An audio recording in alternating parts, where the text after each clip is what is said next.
to get their project started. So if these people are going online, you need to be there.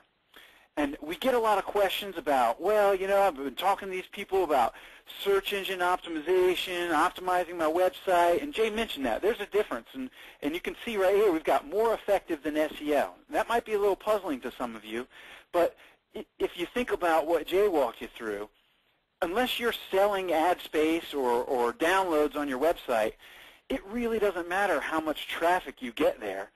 And if you think about search engine optimization, that's all that does. You're getting your website to the top of the list.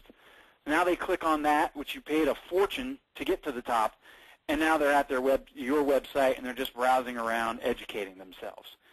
So I'm going to tell you how you're going to make this pay-per-click advertising work for you, and it's going to work better than just having them come to your website. The other bonus about this pay-per-click advertising is instantaneous. Number one, it's instantaneous to get set up. You can get it set up today. By the end of the day, you could have an ad running right there in your area, and you could have people clicking on it. It's also instantaneous in that you see the results. You get it going, and you also see the results. Just as quickly as you could get it up, you could start getting people clicking on it. And I've got a little point down there that says it's fluid. And what I mean there is it's not like having an ad in a newspaper or the Yellow Book. You know, you get an ad in the Yellow Book, and you got, you know, a year till you can go back and revise that if it didn't work out well or you wanted to add something to it.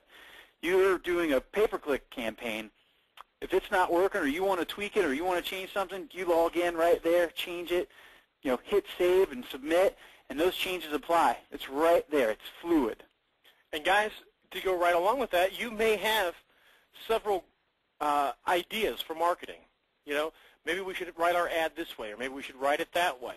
If it were an ad in the newspaper, you'd have to decide or pay for two ads, right?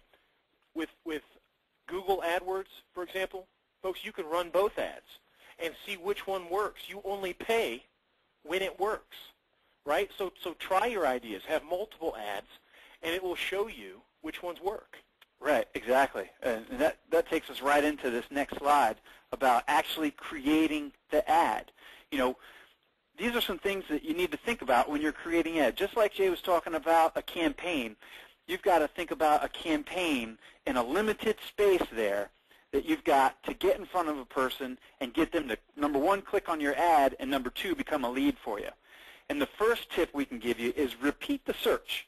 And what I mean by that is if somebody goes on there and is typing in, you know, replacement windows Tucson, they're looking for replacement windows, and they hit submit, you know, a good ad for that search would be,